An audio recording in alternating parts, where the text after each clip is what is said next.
I'm Micah Martin, and this is a talk by me and my father, who you may know as Uncle Bob Martin. He is my dad, and he goes by Uncle Bob. And Dr. Nick pointed out that logically makes me Cousin Micah. You may call me Cousin Micah, but I may not respond when you do that. I'm up here, and so the logical question in your mind right now, where is Uncle Bob? He's right there. No, actually, he's in Norway, and I feel really bad that he's not there, and he feels really bad that he's not here. I feel bad he's not here. He feels bad he's not here. And so I want to give you some explanation. When we originally proposed this talk, we were both free for this week here in Rubicon. But by the time our talk was accepted, we were like, yay! But he looked in his calendar, and he found out, I'm going to be in Norway. So we talked about it, and we thought, well, we should probably just cancel. Or maybe what we could do is do something a little bit clever and pitch it to the Rubicon organizers. And so we did. And we got no response, which I interpreted as, go for it. Yeah, so this is going to be a little bit of an experimental style talk. We'll see how it goes. There's some audio here, so we've got sound hooked into the computer. And Uncle Bob is actually in this talk in a form that you have probably never seen him, so it should be fun. I'm going to tell you a little bit of a story, and it starts with a conversation my father and I had about this website. About 6 months ago, we built this website. See, my dad, if you've ever heard him talk, he's got a lot of opinions, and he wanted to express those opinions to more people. And so he thought, well, I'll just record myself giving my opinions, and people can watch these videos. And he talked to the Peep Code guys and the Progs. And in the end, he realized that he wanted his own delivery mechanism. So he talked to me, and we decided that we would build a website. We called it Clean Coders, and his videos are up on this website, available for people to purchase, and you can hear his opinions. And so we were having a conversation, and I told him, things are looking good. We're getting a lot of viewers, and we're making some money, and it's looking good. And he had a question. By the way, someone had a sticker on the computer of a funny-looking cat, and I asked him, what is that? Is it Ceiling Cat? Well, who the heck is Ceiling Cat? And I haven't seen that. So they pointed me to the Lolcat Bible. Has anyone seen the Lolcat Bible? Oh, not enough of you. You should go check it out after this talk. It's hysterical and insidious, and the whole lol speak creeped into my daily life and into these slides. So, well, there it is. So I was telling him all this, and he said, "Great Scott! Do you know how much money we've made?"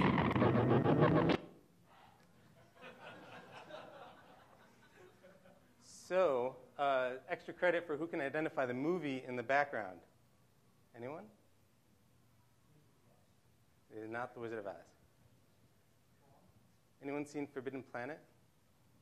Yes. Yeah, classic sci-fi movie. Who's the lead actor of Forbidden Planet?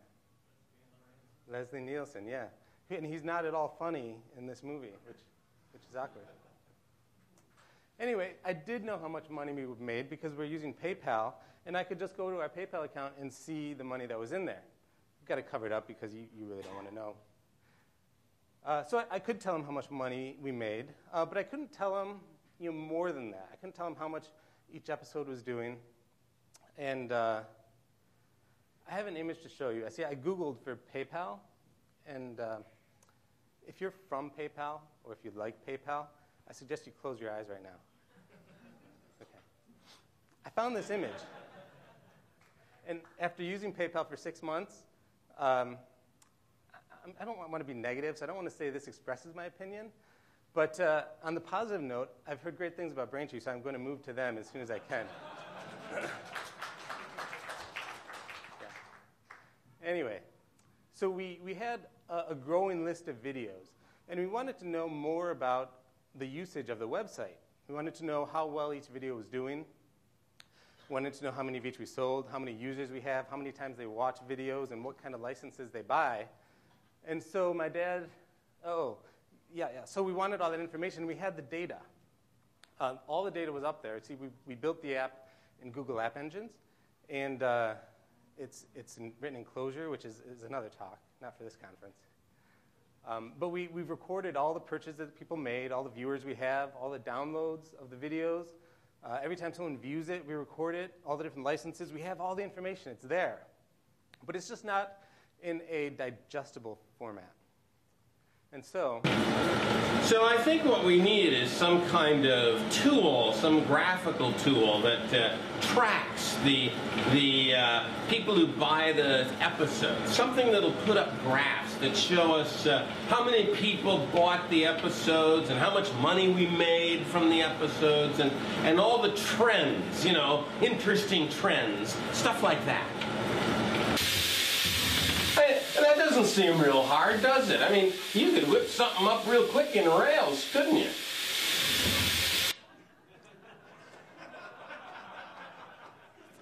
Yeah, that's embarrassing.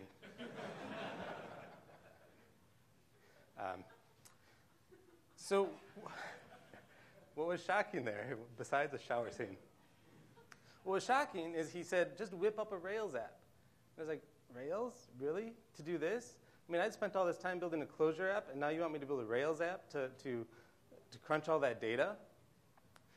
And, you know, Rails typically has this relational database, but how does App Engine fit in there?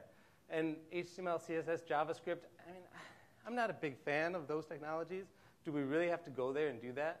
And in this Rails structure, where does the clean coders piece of logic fit in there? How does it interact with all this other stuff? And so, before we go there, and so, So, you know, I considered this, and I also considered something that my father said at a talk he gave in Ohio recently. Consider this floor plan. It shows you the architecture of a building. What kind of building do you think it is? Welcome. I'm glad you made it today. I'd like you to notice the spectacular entryway to this wonderful house. A grand foyer. Over here we have a formal living room. Isn't it beautiful? This way we have a formal dining room which comfortably seats 12, 16 even. That's my sister. She's a bit Come on over dramatic. this way. Here we have a gourmet kitchen with a center island. Who wouldn't love to cook in there? We have an attached dinette for your morning book club and coffee with all of your girlfriends. Come on over here. This is my favorite room. It's so cozy and warm. The family room. Wonderful space for all of your entertaining. It's a house. I mean, these plans scream house. The architecture of this building leaves no doubt about what it's intended for. It's a house. So if I showed you the architecture of a library, you'd likely see a grand front entrance, a hallway where you could put a checkout clerk's desk, space for many reading tables, perhaps little private study rooms, and gallery after gallery capable of holding vast quantities of books. A layout like that, it would just scream library at you. And that's what good architecture should do. Good architecture should virtually shout out the use cases. Architecture is all about use cases. You shouldn't think of Rails as an architecture. Rails is a suite of tools. You shouldn't think of Spring and MySQL and Hibernate as making up an architecture. They're just a bunch of tools. So, the architecture of a library or a house or a restaurant is not made up of hammers and saws and 2x4s and nails. And the architecture of a web accounting system should not shout out Rails or Spring, Hibernate, MySQL just because it happens to be delivered on the web.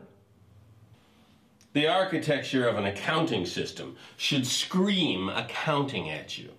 Systems architectures are about their use cases. They're not about the frameworks that happen to lie underneath the scenes. So that's the Uncle Bob that I know, not the guy who said just whip up a Rails app. And so I was considering this, and also what he said about Rails. And Rails doesn't scream analytics tool. And so I thought about how we could build this. Right, the core of the system that I was building was this analytics. Taking a bunch of data, crunching it, and turning it into a format that we can digest, displaying graphs.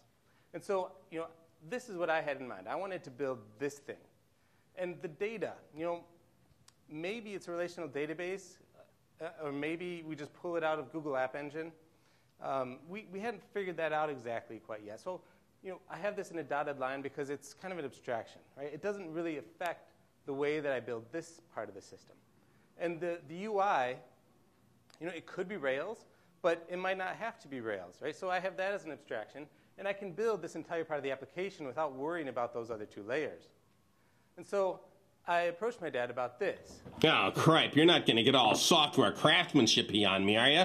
I mean, come on, this is just a dumb little Rails app. We don't need to go through the whole architecture thing here. Just a nice little Rails app. I mean, Rails is perfect for this, right? It's got to be a web app. Who knows where I'm going to be in the world? I fly everywhere. I just want to pull these graphs up on my screen really quick. I don't need a whole great big long architecture deal. So stop being so doggone religious and just whip up the Rails app, okay?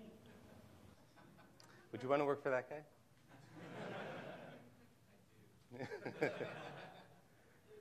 All right, so that's Bizarro Dad again. And so at this point, I go off and I start working on this, not taking him too seriously, what he just said there. And I looked again at this design that I had drawn before. And I started working on this middle layer because that's where the core business logic was. And so I thought, this is just a bunch of Ruby code that is taking data and crunching it down. It really doesn't have any external dependencies yet. So why don't I just take it and put it into a gem? And so that's what I did. I wrote the code. I wrote a gem spec, pushed it up on GitHub. I have a gem that has all of our core business logic. Now, by itself, it wasn't terribly useful because I didn't have any data for it. And I could have made up some data, and actually did in order to test this. But to demonstrate it to my dad, I had to actually do some real data. And so I started working on this part of the system here. And I considered using a relational database. But that would mean I'd have to take all the data from App Engine and somehow get it into a relational database. And it just seemed easier. App Engine provides an API to get all the data. So what I did is I built another gem, which just goes off to Google App Engine to pull out the data. And it returns a list of hashes. So all my data is just a bunch of hashes. So I can do whatever I want with it. And, I stopped here, but I thought, need be, what I can do is I can add a Rails front end here. And then we'll have the full system that my dad was asking for. But before I went there, I figured there's an easier way to do this. I can demonstrate the functionality without building the Rails app if I just put like a command line interface on top of it. And that's a lot simpler to do. So that's what I did. And it looked a little bit something like this. I built a command called clean tracker. And you can see the options here. It's got some command line options, some switches, and then a whole list of charts that it will generate. And so then on the bottom here, I'm actually executing the command. I have to give it my username because the API for App Engine requires some credentials. And then I say which chart I want to load. And there's a -C switch, which what it does is it loads up a previously cached set of data because the internet in this hotel is not very fast. And so you can see it's going off, it's getting the data, it's crunching it, generates a graph, and it pops it up in preview, just a little PDF. So there we go. There's the app, full stack, fully functional. It's got my core business logic, it's got that gem that pulls in the data, and it's got a text UI. So I'm pretty pleased with this. So I go to my dad and say, pretty cool, eh?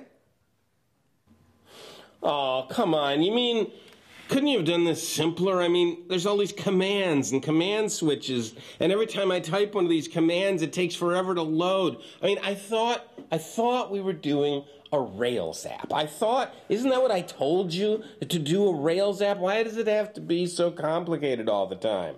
Why couldn't this have just been a simple little Rails app? Yeah. So I went away from that conversation, and I kind of put my head down and thought, all right, well, I can add Rails here to complete the application and give a nice GUI. But then it occurred to me, does it have to be a Rails app? I mean, we could use Sinatra, but does it have to be a web app at all? Yeah, I was thinking about that. I mean, Rails is a great framework for web applications that use relational databases, but this application really isn't a web app, is it? I mean, what we really want is just to be able to pull it up on our laptop and look at the graphs every once in a while. And that means all we need to do is kind of suck the data out of Google App Engine. We don't need a relational database to store that. So Active Record really wouldn't be much help, would it? I mean, really no point in using Rails for this, is there? Besides, I mean, web apps are really complicated affairs. I mean, just think of the number of languages you've got to know to put up a dumb web page. I mean, you've got to know HTML and CSS and JavaScript and Haml and YAML and JSON and Gravich and Kruvich and frack knows what else. I mean, just too much. I mean, what we really need here is some simple GUI that you could put together in a nice language like Ruby. I couldn't agree more. And that sounds much more fun to build if I could just use Ruby. And so I went off and I searched for a Ruby Rich Client GUI framework, and I found this tool called Limelight. And I looked into it a little bit more, and it's got some interesting aspects to it, but what I liked most is that there's no HTML, there's no CSS, and there's no JavaScript. It's all Ruby. And that was attractive to me. I could just write Ruby code and not worry about all that other stuff. And so here's my design that I had. Instead of putting Rails up there, what I'm going to do is I'm going to take Limelight and put a Limelight layer on top to complete my app. And that's exactly what I did. And this is what it looks like. So Limelight, once you build it, you can package it all up into this nice little bundle here. You double-click it, it loads Limelight. And Limelight in turn loads your application, which you see here. The first scene here is a login scene, so we can get the credentials, which actually download the data. And then it gives me an option of whether I want to pull down all the data or just use the cached set of data. And I'm going to use the cached, again, because the hotel internet is really slow.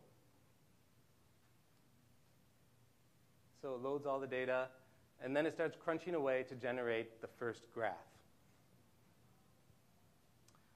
Okay, so now we see a nice graph here showing the accumulation of viewers we've had over the last 6 months. And this is interesting data. We found this really, really helpful. And on the left here is a list of all the graphs that we can generate. It's the same list that was available with the command line interface. But here we can just click on those and load up each graph. And we don't have to worry about reloading all the data every time.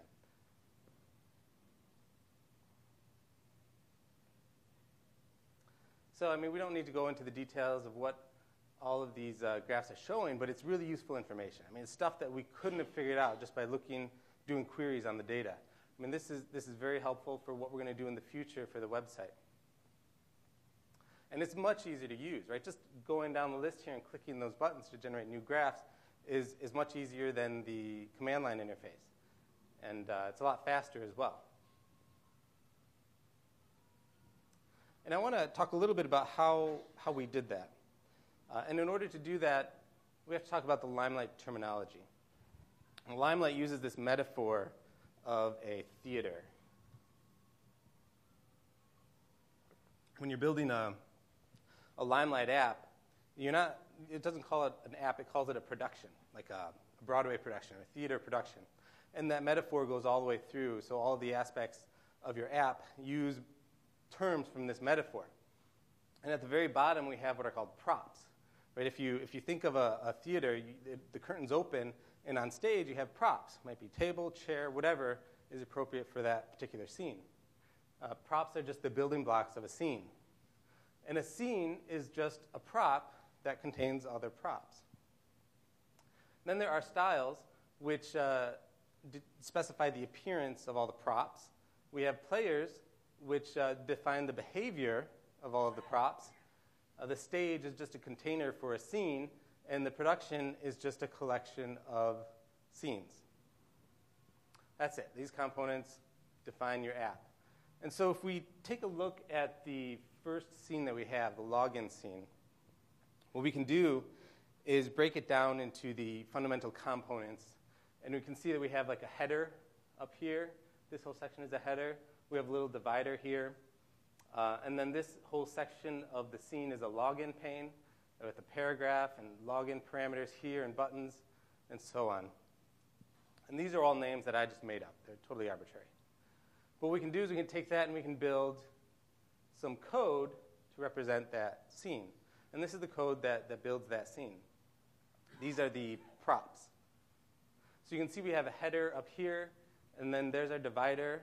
Our login pane is this big block here, which contains the welcome message and the login parameters. Does it look like HTML? It does a bit. And that's its purpose, right? It's to define the structure of your scene. But it's not HTML. It's just Ruby code. And when we get to the styles, right, we can talk about the login label, which is this guy right here. Right? It's got this gray color. It's got a font size of 20, Helvetica, et cetera, et cetera. And this probably looks a lot like CSS, but it's not. It's just Ruby code. So you can put any other Ruby code you want in this file. You can introduce variables or write some algorithms to generate the styles, whatever you like. It's all Ruby code. And then the interesting stuff. How do you interact with the user? How do you get the props to actually do cool stuff? And that's where players come in. Players are like the actors of your scene, kind of like JavaScript in a web app.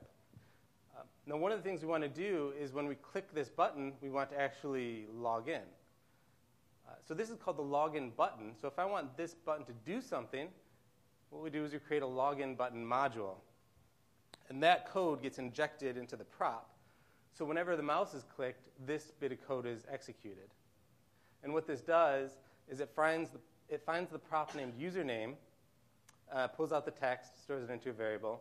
It finds the prop called password field, gets the text, puts it into a variable, and then it tells the director to log in using those parameters.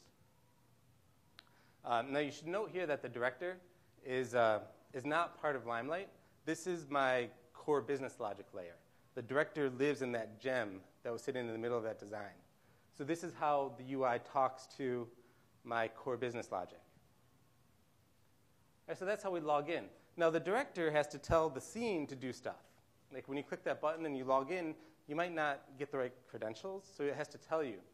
And so the login scene has a player of its own. So all this code gets injected into the scene.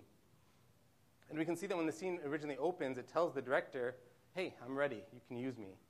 And then if the login fails for some reason, what we can do is we can display a text message in the error message prop. And then we'll set the transparency to 0 so you can actually see it. And we'll tell the producer to open the new scene that loads all the data. So that is how the director talks to the scene.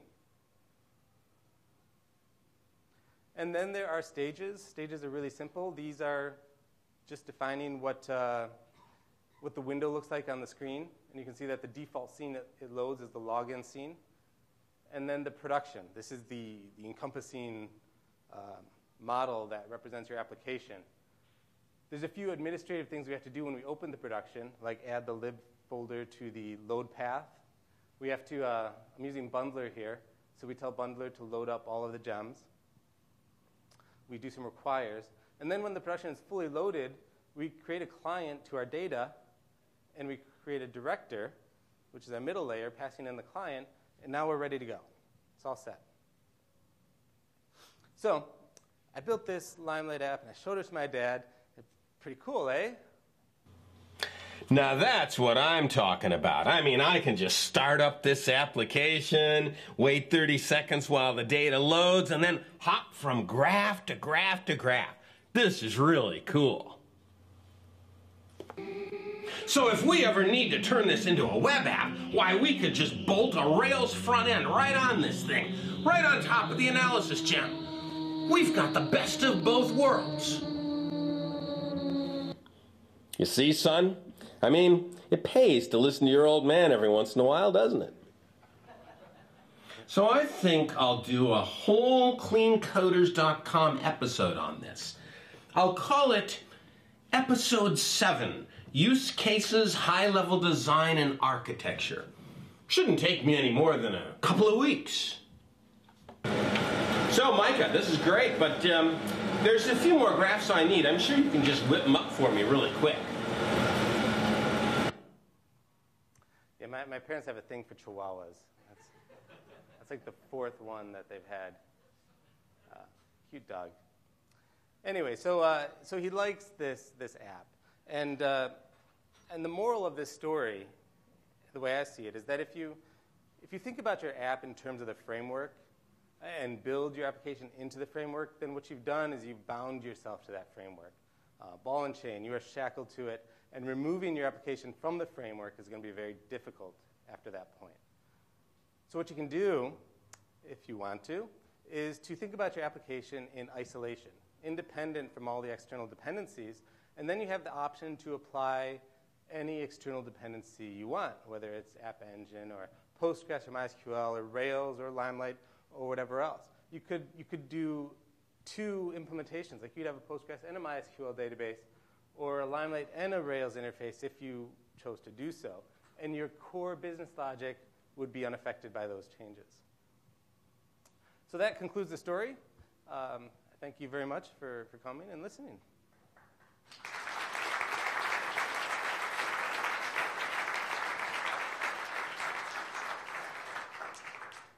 If you're interested in looking at the code, it's all available on GitHub, and 8thLight is hiring. Any questions? Yeah. For deployment, does it help with that? With the so you got all these gems deploying after a client. What is that experience? So if it's a Rails app? No. So you built a Limelight GUI app, and now you want to get it off the clients. Right. What's the deployment like? So for Limelight, the deployment is you take that bundle, which is like an LLP file, and you can make it downloadable. People just download it and double-click it, and it opens. So it's got all the gems. It does. Yeah, it's ready to go by itself. Over here. Have you tried running Limelight on Mac Ruby to interact with the bridge, Cocoa Bridge? No, I have not. Limelight uses JRuby, so it's on Java. JRuby is really great for that. Over there. Yeah, I was wondering if you looked at any other Ruby GUI tools like Shoes before deciding on Limelight, and if so, what swayed your decision to use that? Yeah, I did look a lot at Shoes at first. It wasn't working quite right back when I looked at it. And I don't know how it's doing today, but I heard that there's other people that picked it up and continued working. Oh, someone back there apparently is working on it. I'm talking about Shoes tomorrow because I didn't pick it up. But what I wanted to say was your presentation was awesome. Thank you. It maintains the competitor to Limelight. This is also the answer to testing GUI applications. Yes, it is. Pull your business logic out as soon as you're testing your logic and not your GUI stuff, and then you can test all you want. Absolutely. So great talk. Thank you. Any more questions? Okay, great. Oh, yeah, you got one. Shouldn't you be testing your GUI code too?